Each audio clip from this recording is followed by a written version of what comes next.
오늘 우리 교회가 교회 설립 54주년이 되는 교회 설립 주일입니다. 오늘 시편 146편에 나타난 말씀을 가지고 지금까지도 우리 교회 하나님 역사하셨습니다. 앞으로도 역사하실 겁니다. 지금도 하나님이 하십니다. 제가 아는 존경하는 목사님 가정에 아들이 셋이 있는데 큰아들이 대학에 들어갔을 때 정말 그 목사님이 좋아하셔서요. 기독교 대학에 들어가서 참 기도대로 되어졌다고. 그런데 한 학기를 마치고 아들이 아버지에게 와서 하는 말이 아버지 내가 재수해서 다음에 다른 학교에 가면 안 되겠습니까? 그렇게 묻더래요. 그래서 그 목사님의 큰아들이 재수를 심각하게 생각한 이유는 우리나라는 선배가 후배를 이끌어주는 사회인데 자신이 대학에 들어가서 가만히 6개월 동안 공부하면서 생활해 보니까 그럴 만한 선배가 없다는 거죠. 그래서 마음속에 불안하게 느껴져서 고민을 하다가 재수를 하는 게 좋겠다. 그래서 아버지에게 이야기를 한 겁니다. 그 고민을 들은 목사님이 아들에게 그는 네 문제니까 그래도 네가 목사 아들이니까 기도하고 결정해라. 그 대답해 주셨답니다. 그래서 아들이 사흘을 약정하고 기도원에 들어가서 기도를 합니다. 아침에 일어나서 말씀을 읽는데 둘째 날 아침에 이사야서 31장 1절에서 3절까지 말씀을 읽는 가운데 자신의 생각이 확고해졌고 바뀌어지는데 변화를 주기 시작했다는 거죠. 거기에 나타난 말씀 보면 이런 내용입니다. 도움을 구하러 애굽으로 내려가는 자들은 화 있을진저 그들은 말을 의지하며 병거의 많음과 마병의 심히 강함을 의지하고 이스라엘의 거룩하신 이를 앙모하지 아니하며 여호와를 구하지 아니하나니 여호와께서도 지혜로우신즉 재앙을 내리실 것이라. 그의 말씀들을 변하게 하지 아니하시고 일어나사 악행하는 자들의 집을 치시며 행악을 돕는 자들을 치시리니 애굽은 사람이요 신이 아니며 그들의 말들은 육체요 영이 아니라 여호와께서 그의 손을 펴시면 돕는 자도 넘어지며 도움을 받는 자도 엎드러져서 다 함께 멸망하리라. 아들에게 그 목사님은 아버지로서 제법 근사한 이야기를 그때 생각을 해 두었대요. 이놈이 들어오면 내가 꼭 이 이야기를 해줘야 될 건데 기도원에 갔으니까 아들이 기도하는데 아버지가 또 가만히 있을 수 없고 금식하면서 교회에 엎드려 기도합니다. 이게 딱 마치고 들어오더니만은 자기는 확정을 했는데 오늘 이사야 31장 1절에서 3절 말씀이 자기 마음팍에 콱 새겨졌다는 거예요. 그러면서 아버지 재수 안 하고 계속 다닐래요. 그래서 그 학교를 다니기로 했다는 거지. 그래서 아들을 딱 앞에 앉혀놓고 이런 말을 했습니다. 애비는 네가 선배나 학교 덕 보는 사람 보는 것 원치 아니한다. 네가 공부해서 앞에 사회에 나가면 학교가 너의 덕을 보는 그런 사람 되거라. 그러면서 마지막에 너는 덕 볼 사람 딱 한 사람 있다. 하나님 덕만 보는 사람 되라. 참 멋있는 말 아니에요. 우리 교회 성도님들도 하나님 덕만 보는 성도들 되시기를 축원합니다. 그래서 지금 그 아들은요 정말 그 하나님 톡톡히 보고 그 학교가 그 아들의 덕을 봅니다. 후배들을 이끌어 주니까. 사람은 생리적으로 사람을 의지하려고 하는 그런 습성이 있습니다. 그리고 인간 사회 구조는 사람을 의지하지 아니하고는 잘 되지 않는 그런 구조로 되어 있다는 거지요. 그래서 무슨 일이 있거나 풀어야 할 문제를 가지게 되면 그 일을 해결하기 위해서 이런저런 방법을 강구하게 됩니다. 그 중에 제일 먼저 하는 방법이 사람을 의지하려고 합니다. 이 문제를 해결하는데, 이 문제를 풀어가는데 가장 적합한 도움을 줄 수 있는 사람이 누구인가를 생각하게 되어진다는 거죠. 물론 이것은 아주 당연한 일입니다. 거의 대부분의 사람의 일은 사람을 통해서 풀어지고 사람을 통해서 해결이 되어집니다. 하나님께서도 당신의 일을 행하실 때 사람을 세우시고 사람들을 통하여 일하셨다는 거지요. 따라서 사람의 도움을 찾는 것도 당연한 일입니다. 그러나 먼저 그리스도인으로서 우리가 해야 할 일은 하나님께 나아가는 일이라 그럽니다. 하나님과 관계를 먼저 하고 하나님을 의지하고 하나님께 소망을 두는 일이라 그 말이죠. 오늘 하나님께서 우리에게 이런 말씀을 하지 않습니까? 오늘 시편 146편 3절에서 5절까지 말씀 보면 귀인들을 의지하지 말며 도울 힘이 없는 인생도 의지하지 말지니 그의 호흡이 끊어지면 흙으로 돌아가서 그날에 그의 생각이 소멸하리로다. 야곱의 하나님을 자기의 도움으로 삼으며 여호와 자기 하나님에게 자기의 소망을 두는 자는 복이 있도다 그랬습니다. 저는 오늘 이 말씀을 가지고 여러분들에게 두 가지 말씀을 드리려고 합니다. 그 첫째는 사람을 의지하지 마시기를 바랍니다.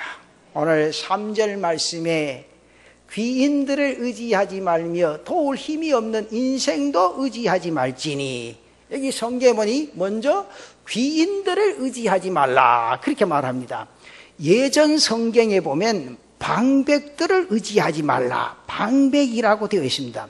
여기 귀인이라는 말은 권세가 있는 사람, 힘이 있는 사람, 문제의 귀를 쥐고 있는 사람을 가리키고 의미합니다. 이러한 사람들은 어떤 문제를 풀어가거나 도움을 주는데 상당한 힘이 있습니다.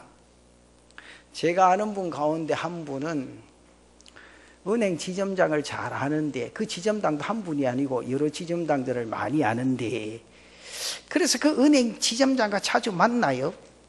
그래서 좋은 관계를 유지하고 있으니까 그 금융관계 일들은 다른 사람들보다 훨씬 쉽게 해결이 되어지고 진행이 되어지는 것을 봤습니다.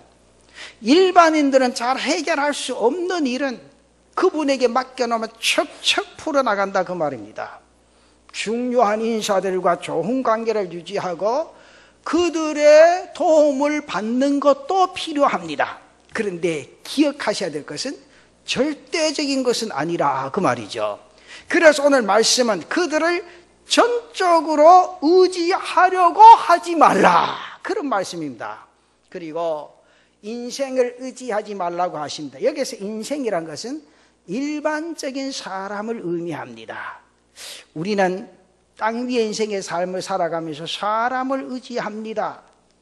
여러분 부부간에 서로 의지하고 살아가지 않습니까? 형제간에 서로 의지합니다.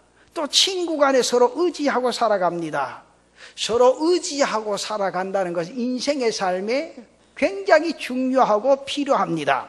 그러나 절대적인 의지가 되어져서는 아니 된다 그 말이죠.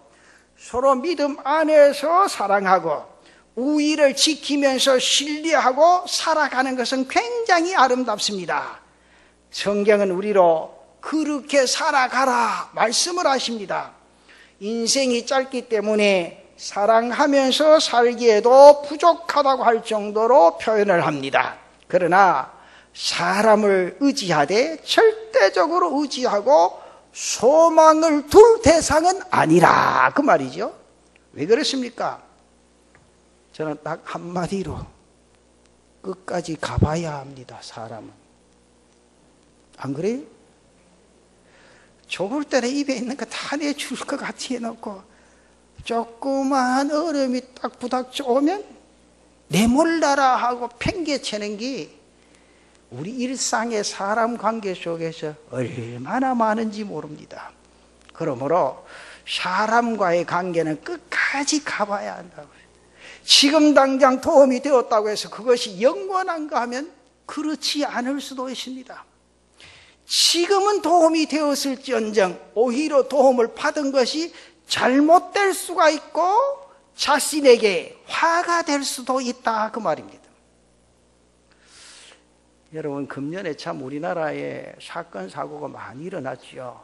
그 가운데 세계적인 이슈가 된 게 세월호 사건 아니에요? 이제 국가에서, 정부에서 이제 국회에서 이제 세월호 법이라고 해서 법이 잘 타결되어서 다행입니다만은 이 세월호 사건이 터지면서 많은 사람들이 알게 모르게 오늘까지 잘 지켜오던 그 직장에서 직위가 해제되어 버리고 멀쩡하게 살아가다가 수사를 받는 사람들이 얼마나 많은지 모릅니다.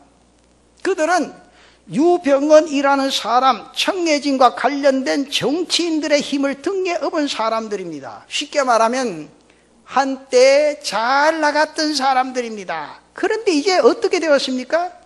자신의 앞날이 어떻게 될지 모르는 위태한 상황에 놓여지게 되었습니다. 여러분, 한때 대통령의 형제들이나 아들이나 가족들을 의지하고 도움을 받았다가 너도 나도 함께 망한 예를 우리는 수차례 눈으로 보았습니다. 당시에는 힘이 되었을지 모르지만 후에는 그것이 화가 되어졌다 그 말이죠. 그리고 사람을 의지하고 가까이하고 친밀한 관계를 형성해서 참 좋았고 행복했던 시간이 계속 가지를 않는다는 겁니다. 여러분, 그 행복이 얼마나 지탱이 되어집니까? 결국 사람으로 인해 실망하게 되어진다 그 말이죠. 사람으로 인해 상처받고 아파하는 모습들을 너무나 많이 보게 됩니다. 왜 그렇습니까? 사람은 온전히 신뢰할 수 있는 대상이 아니라는 사실이죠. 그래서 처음에는 좋아도 이 신뢰가 무너지고 깨어지면 함께하기 힘든 것이 인생이라 그 말입니다. 또한 인생 그 자체는 의지할 대상이 아닙니다. 매우 약한 존재라 그 말입니다. 사람은 강하지만 또한 약한 존재입니다. 욕심으로 인해서 유혹에 쉽게 넘어집니다. 물질이나 명예나 정욕에 얼마나 약한 존재인 모릅니다. 환경에 따라 변화되어지고 환경에 따라 흔들리는 그런 존재입니다. 그래서 하나님께서 말씀을 하시죠. 시편 62편 9절에 보면 이런 말씀이 있습니다. 아 슬프도다. 사람은 입김이며 인생도 속임수이니 저울에 달면 그들은 입김보다 가벼우리로다. 그렇게 말합니다. 여러분, 여기에 나타난 이 말씀을 개역 한글 성경에 보면 이렇게 말씀하고 있습니다. 진실로 천한 자도 헛되고 높은 자도 거짓되니 저울에 달면 들려 입김보다 경하리로다. 인간이 욕심이나 유혹 앞에서의 연약함에 대해서 말씀하는 겁니다. 그뿐 아니라 인생 자체가 유한하면서도 약한 존재가 인간입니다. 그래서 오늘 본문 4절 말씀에 이렇게 말하지 않습니까? 그의 호흡이 끊어지면 흙으로 돌아가서 그날에 그의 생각이 소멸하리로다. 여러분, 누구나 다 이 땅 위에 인생의 삶을 살아가는 인생이 내일 일을 알지를 못합니다. 오늘 아침에 피었다 오후에 없어지는 안개와 같은 존재라는 사실이죠. 여러분, 장례를 치르는 거 많이 보지 않습니까? 저는 목사가 되어서 정말 장례를 수도 없이 치렀습니다. 화장터에 가서 마지막 예배를 드리고 화장장 딱 들어가면 딱 2시간 만에 끝나요. 2시간 딱 지나면 한 줌의 재가 되어서 어디에 담겨져 나옵니까? 항아리에 담겨져 나와요. 제가 한 번은 화장장에 가서 아주 재미있는 현상을 보았습니다. 왜냐하면 그 형제가 한 30명 되는 것 같아요. 모여가지고 이야기한다는 게, 형님, 그 항아리 좀 비싼 거 쓰지 왜 그래 싼 거 사소? 그때 이 형님이 하는 말이, 그것도 중간쯤 되는 기다 괜찮다. 그때 또 동생이 하는 말이, 형님 바꾸소 지금. 왜 가는데? 비싼 거 많은데 왜 그거 하느냐고. 그래서 내가 한마디 듣다가 한마디 하려고 하다가 목사 괜히 한마디 했다고 큰일 나겠다 싶어서 그냥 지나갔는데 속으로, 자, 살았을 때 잘하지. 그 항아리 지금 비싼 거 하면 뭐합니까? 비싼 거 하면 그 항아리 안에 있는 재가 살아납니까? 생각을 합니까? 우리나라에 지금 부패한 이에 제일 부패한 게 장의용품이란 그래요. 아니, 이상해요. 죽고 나면 뭐 안동포라니 그 수백만 합니다, 여러분. 왜냐하면 손으로 짜는 거니까. 뭘 해가지고 한다니까 그러니까 사람이 죽고 나면 날락한 대로 줘요. 차도 최고급 하려고 그러고 말이죠. 평소에는 안 그러다가. 내가 우리 집 사람이 그런 마지막 할 때도 우리 장로님들이 캐딜락 턱 태우는 거 보고 내가 속으로, 미안하다 참. 살았을 때 저 캐딜락 타주었으면 얼마나 좋아할고. 죽었는데 저거 타고 간다고 알겠나. 그런 생각도 속으로 해봤어요, 사실은. 그럼 내가 지나가면서 생각이 뭔가 하니까, 지금 항아리값 따지지 말고 살아있을 때 불고기나 한번 사드리지. 여러분, 여기 계시는 자녀분들 부모님 계시면 살아 계실 때 잘하소. 죽었을 때 안동포 그 몇백만 하는데 지금 몇백만 들이소, 집에 가서. 다 필요 없습니다. 단지 이제 잘못된 거 하나는 있습니다. 목사가요, 이장도 많이 해봤는데 중국에서 들어온 거 싼 거 잘못하면요, 이장할 때 보면 그건 없어지질 않아요. 그럼 뭐가 만든지 몰라. 그건요, 입혀놓은 그것이 안에는, 몸에는 살이 하나도 없는데 뼈만 쭉 남고 있는데 그거는 남아있어요. 안동포가 좋다는 건 들어가면 빨리 썩는다는 거예요. 빨리 없어지는 게 좋다는 거예요, 여러분. 근데 그 비싼 거 주고 살 거 없어요. 그냥 평소에 하던 대로 하면 돼요. 그때 집에 안동포 가지고 농간에 열으면 굉장히 빨리 상하거든요. 좀약도 자주 갈아야 됩니다. 그거 신경 쓰지 마시고 살아 계시는 부모에게 신경 쓰시기를 바랍니다. 이게 중요해요, 여러분. 그렇잖아요?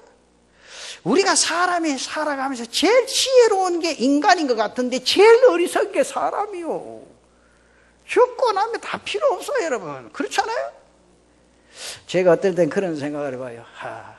제가 옷을 이 사입가나 맞출 때마다 그런 생각을 해봐요. 자, 옷을 이거 사서 지금 몇 년을 입겠노? 한번 생각을 해봐요. 이거 사서 농간에 보관하면 귀찮기도 하고 말지. 맨날 세탁소 가고 드라이도 해야 되고. 근데 이거 하나님의 나라에 이 물질이 그대로 앉혀지면 그 나라에 보물이 쌓여진다고 했는데 참 어리석고 어리석은 게 인생이로구나. 그런 생각해 봤는데 이 말에는 아무도 아멘 안 하니. 그래도 나는 좋은 옷 입어보고 좋은 거 신어보고 그런 생각 하겠죠. 내가 이런 말 하면 이대로 살면 또 경제가 안 돌아갑니다. 쓸 때 또 써야 돼요. 근데 중요한 것은 인생이 허무하다는 사실을 늘 깨닫게 된다. 이러한 존재이기에 인간이 이 땅 위에 인생의 삶을 살아가면서 사람을 의지할 것이 아니라는 거죠. 왜냐? 인생에는 소망이 없다는 거죠. 그런 거로 오늘 여러분들이 땅 위에 인생의 삶을 살아가면서 하나님 바라보고 믿음 위에 든든히 설 수 있는 그런 은혜가 있기를 바랍니다. 두 번째는 하나님께 소망을 두시라, 그 말이죠. 우리가 무엇보다도 먼저 의지해야 할 대상은 바로 하나님이십니다. 오늘 하나님께서 우리에게 분명히 말씀하시는데 본문 5절 말씀에 뭐라고 말합니까? 야곱의 하나님을 자기의 도움으로 삼으며 여호와 자기 하나님에게 자기의 소망을 두는 자는 복이 있도다. 우리가 의지해야 할 대상은 야곱의 하나님이시라, 그 말이죠. 곧 이스라엘 백성들을 지켜주시고 보호해주시고 인도해주시고 약속을 이루신 그 하나님이시라, 그 말입니다. 그 하나님을 내가 바라고 그 하나님을 내가 의뢰하고 나아갈 때 우리는 땅 위의 인생의 삶에 진정한 자유와 평안을 얻게 될 줄로 믿습니다. 여러분, 야곱이 에서를 만나러 가는 길에 약복강 나루터에서 계교를 부립니다. 20여 년 전에 에서에게 한 일이 있지 않습니까? 형에게서 팥죽 한 그릇으로 장자권을 삽니다. 그리고 아버지를 속여서 장자의 축복권까지 빼앗았습니다. 에서는 야곱의 반행을 알고 죽이려고 했습니다. 그 형이 두려워서 외삼촌 라반의 집으로 도망왔다가 이제 고향에 그리워서 되돌아갑니다. 그런데 가려고 하니까 그 옛날 생각이 납니다. 형이 두렵습니다. 그래서 혹시나 환영하지 아니하고 자신을 죽이면 어떻게 하나 싶어 야곱은 자기의 소유와 가족들 일행을 세 때로 나누어서 보내는데 얼마나 교활합니까, 여러분? 저는 이 성경을 읽으면서 그 모습이 내 모습 아닌가?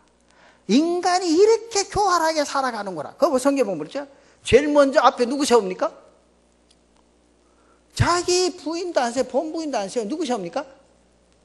첩을 세우죠, 첩. 첩을 세우고 그 자식들을 제일 선두에 세웁니다. 그 다음에 누굴 세웁니까? 레아와 그 자녀들을 두 번째 그룹에 세우지요. 그러면서 세 번째 그룹 누가 합니까? 지가 제일 사랑하는 아내 라헬과 그 자식들을 세 번째로 세우고, 지는 어디 있습니까? 등신 같은 게 진짜요. 그 성경 읽어보면요, 정말이요. 그래서 하나님이 그래 붙으시고 축복해 주셨다는 생각하면요, 진짜 놀랍지요. 여러분 생각해봐요. 그렇게 용맹스럽게 하는 게 말이죠. 형님한테 가려고 하니까 형이 내 안 죽이겠나 싶어서 그것도 얼마나 결합니까? 첩하고 그 가족들 제일 앞에 세우고, 그 다음에 두 번째 레아 그 자녀들을 두 번째 세우고, 세 번째 자기가 제일 사랑하는 아내 라헬과 그 자식들을 세우고, 거기도 못 서고 그 뒤에다가 제일 뒤에 자신이 처집니다. 형에게 재물을 먹이고 자신의 가족들을 보내서 그 위기를 모면해 보자는 관계입니다. 솔직하게 말하면 방패박이로 삼았다 그 말이에요. 여기서 야곱은 물질과 사람을 의지하려고 하는 그 모습을 뻔히 볼 수가 있습니다. 그러한 야곱을 하나님께서 그 밤에 붙으셨다는 거지. 그리고 하나님만 붙잡고 하나님만 의뢰하게 만드십니다. 그 밤에 야곱은 하나님을 만나고 하나님을 의지하는 법을 배운 다음에 에서에게로 갑니다. 이제 야곱의 마음에 다른 것은 없습니다. 오직 하나님으로 인한 마음으로 바뀌어졌다 그 말이죠. 여러분, 그 마음으로 나아갈 때 에서가 그를 반가이 맞아줍니다. 반가이 맞아주는 형의 얼굴을 본 야곱은 마치 하나님의 얼굴을 보는 것과 같다고 고백을 합니다. 여러분 생각해 보시오. 하나님께서 그를 도와주셨습니다. 오늘 여러분의 땅 위의 인생의 삶도 하나님이 도와주실 줄로 믿습니다. 여러분, 사람을 볼 때는요, 두려울 수밖에 없습니다. 불안할 수밖에 없습니다. 사람이 어떻게 변할는지 모릅니다. 그리고 신뢰가 무너질 때 엄청난 고통이 따라옵니다. 그러나 하나님은 우리를 절대로 배반하시지 않으신다는 거지요. 내가 하나님을 거역하고 내가 하나님을 떠나는 것이 문제이지 하나님께서는 절대로 나를 버리시거나 떠나지 아니하신다 그 말입니다. 이러한 사실을 경험한 다윗은 그의 시편에서 계속적으로 무슨 말씀합니까? 여호와를 의지하라, 여호와를 의지하라, 반복해서 그 말씀을 하십니다. 다윗은 믿었던 사람들에게 배선을 당하고 믿었던 사람들이 신뢰를 저버리는 경험도 무수하게 했습니다. 그래서 그는 하나님만이 나의 의지할 뿐이라고 고백을 합니다. 오늘 이 예배에 동참한 사랑하는 성도 여러분, 하나님을 의지하는 믿음이 있으시기를 바랍니다. 그 하나님께 지혜를 구하고 능력을 구하는 성도들 되시기를 축원합니다. 하나님이 여러분들 도와주실 줄로 믿습니다. 또한 하나님께 소망을 두고 하나님을 바라보고 하나님을 향할 때 우리는 기업의 복을 얻게 되어진다 그 말이지. 여러분, 아브라함이 롯과의 다툼으로 인해서 롯이 선택한 소알 땅으로 떠난 후에 그는 척박한 땅 가나안을 바라보아야 했습니다. 그러나 그는 가나안을 바라보면서 하나님을 의지했습니다. 하나님께 소망을 두었습니다. 그때 하나님께서 아브라함에게 동서남북을 바라보라, 동서남북을 바라보게 하십니다. 그리고 약속하신데 창세기 13장 15절과 16절 말씀에 보이는 땅을 내가 너와 내 자손에게 주리니 영원히 이르리라. 내가 내 자손이 땅에 티끌 같게 하리니 사람이 땅에 티끌을 능히 셀 수 있을진데 내 자손도 세리라. 사랑하는 성도 여러분, 진정한 소망, 최후의 소망은 하나님께로부터 나오는 줄로 믿으시기를 바랍니다. 다윗이 그것을 체험하고 이렇게 고백하죠. 시편 62편 5절에 보면 나의 영혼아 잠잠히 하나님만 바라라. 물은 나의 소망이 그로부터 나오는도다. 그는 압살롬부터 쫓길 때 항망했습니다. 물리적인 힘, 군대의 막강한 힘을 통하여 쫓아오는 압살롬의 군대의 모든 힘을 잃어버렸습니다. 위기 그 자체였습니다. 그는 구원이 하나님께 있음을 발견했습니다. 그렇기 때문에 그는 그때부터 하나님만 바라봤다고 말이죠. 다시 한번 시편 62편 5절과 6절에 보면 나의 영혼아 잠잠히 하나님만 바라라. 물은 나의 소망이 그로부터 나오는도다. 오직 그만이 나의 반석이시요 나의 구원이시요 나의 요새시니 내가 흔들리지 아니하리로다. 사랑하는 성도 여러분, 우리가 땅 위의 인생의 삶을 살아가다 보면 세상의 방법들이 있습니다. 사람의 도움도 필요합니다. 힘 있는 사람, 전문인의 도움이 필요합니다. 그런데 기억하세요. 절대적이지는 아니하다 그 말이죠. 세상에서 사용하는 방법, 사람들의 도움이 분명히 필요합니다. 필요하지만 그것이 나 자신의 모든 문제 해결의 열쇠가 되어지는 것은 아니라 그 말입니다. 그리고 관계적인 면에서도 마찬가지입니다. 우리는 사람과 친밀한 관계를 이루고 서로에게 도움이 되어지고 도움을 주는 삶을 사는 것 참으로 귀한 일입니다. 참으로 아름다운 일입니다. 그렇게 사셔야 합니다. 그러나 사람을 의지하고 의존하려고 할 때는 문제가 되어진다 그 말이죠. 여러분, 사람으로 인해서 실망하게 되어지고 사람으로 인해서 낭망하게 되어집니다. 그런 거로 사랑하는 우리 남부민 중앙교회 성도 여러분, 오직 하나님만을 의지할 때, 하나님께 소망을 두고 땅 위의 인생의 삶을 살아갈 때 하나님께서 해결해 주시고 하나님께서 소망을 주시고 하나님께서 여러분의 앞길을 열어주실 줄로 믿습니다. 하나님께서 풀어주신다 그 말이에요.